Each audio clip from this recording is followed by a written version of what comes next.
everyone, happy Tuesday. Welcome to Tara's Tuesday Talk. Thank you for listening. Thank you for joining me today.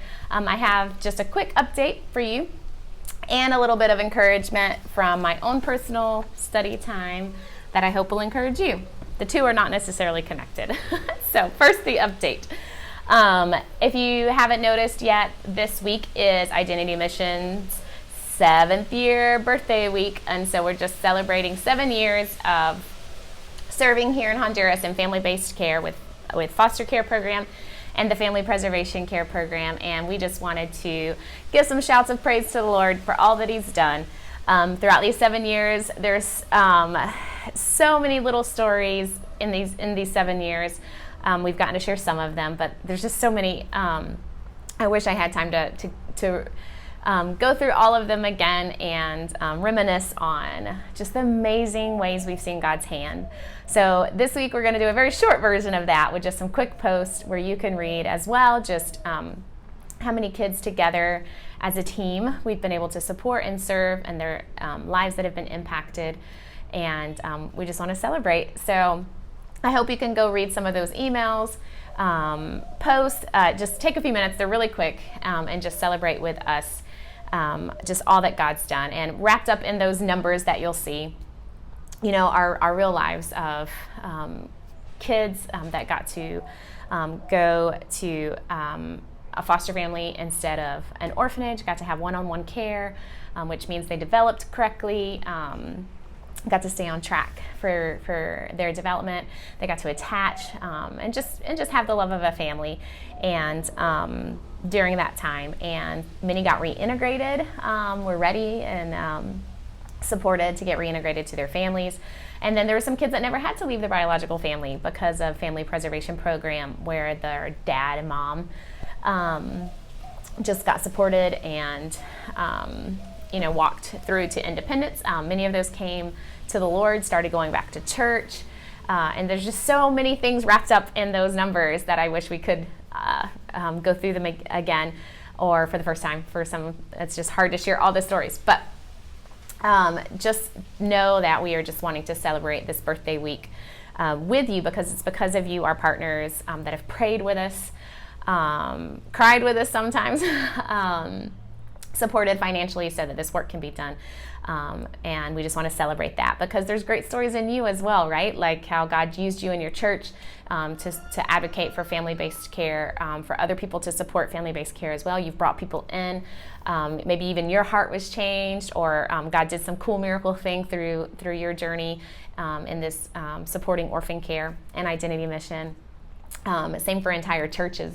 God's worked in their hearts and changed their whole mission, and how they serve vulnerable kids, how they serve overseas. He's definitely changed and worked in our hearts in different areas and taught us many things. And I mean, there's so many stories wrapped up, even our staff, like how the Lord sent each and every staff member here in Honduras to work with us, the partner churches here, the things He did, in those relationships with those churches, and how churches started to support families.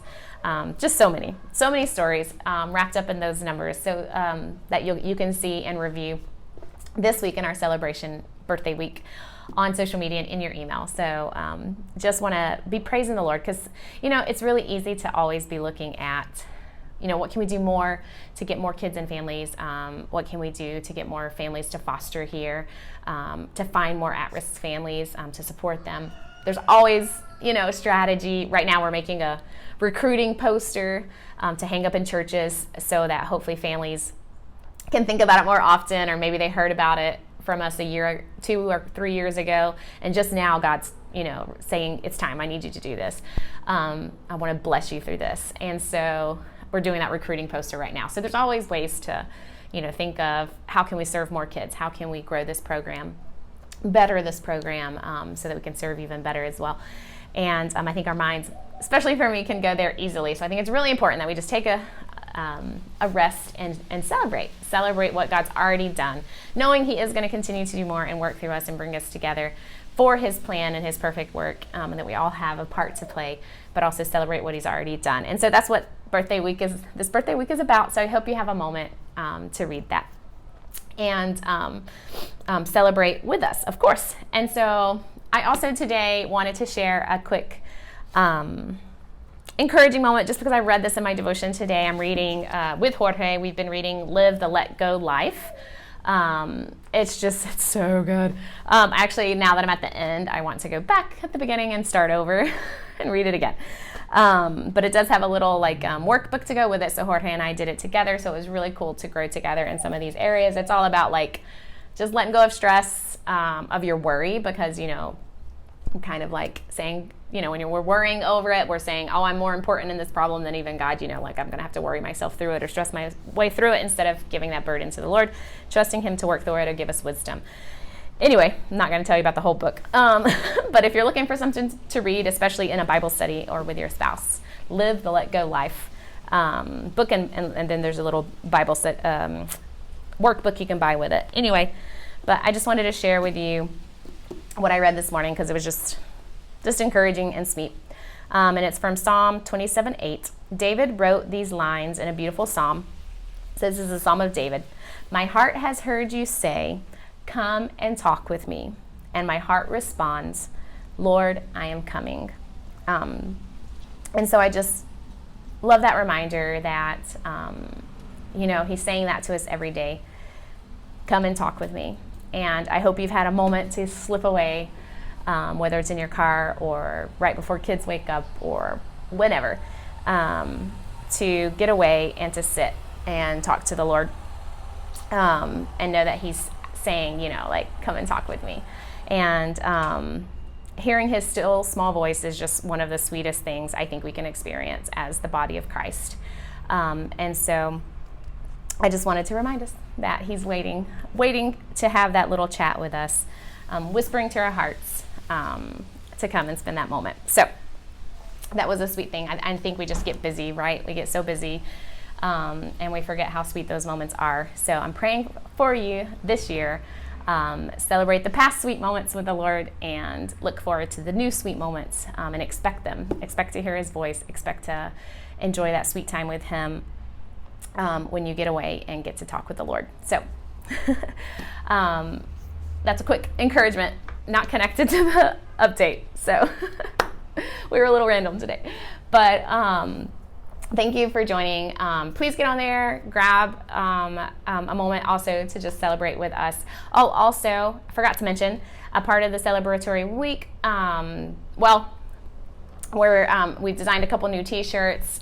Nobody's even seen them yet. And so the first 3 this week during the celebratory week of people that kind of say, hey, I want to keep making these celebratory moments happen. And maybe you've never had a moment to, or hadn't been able to commit monthly as a partner with us financially. And we just want you to know that all of those big celebratory moments are because we all played our little part. And no part is too big, no part's too little. God needs it all. It's just, it's all a part of it. Just like where in his word, he tells us, the one body part can't say I'm more important than the other body part, because it doesn't function without all of it, no matter if you feel like you're a big part or a small part. So it's the same thing. Those celebratory moments came about because we all played our part for whatever time frame the Lord called us to. And so anyway, to kind of just have fun during the birthday week, the first 3 people to decide to commit monthly for the first time, or maybe you haven't done it in a while and you're going to get back in there, no matter what the amount that you choose to commit monthly with us, so that we can keep growing and keeping kids and families and having these celebratory moments. You're going to get a free t-shirt of the new design that nobody's seen yet. So that's kind of fun. So if you've been thinking about it, or you can say today, hey, yeah, I can do, $25 a month for this year, and jump in and go ahead and get that commitment in. And you can see all on the social media how to do that. If not, just holler out. I'll try to remember to put something in the post. But you're going to get a free t-shirt if you're the first 3. So do it now, because I don't think anybody's got it yet. So we're still at the beginning of the week. You got plenty of time. All right. And we'll celebrate with you your commitment to keeping kids and family, and committing with us for changing how the church takes care of orphans by supporting families and keeping them in families through foster care and family preservation. And so we'll celebrate that you've made that commitment. So blessing, guys. Thank you for hanging out with me today. Hope you have a great day. Bye.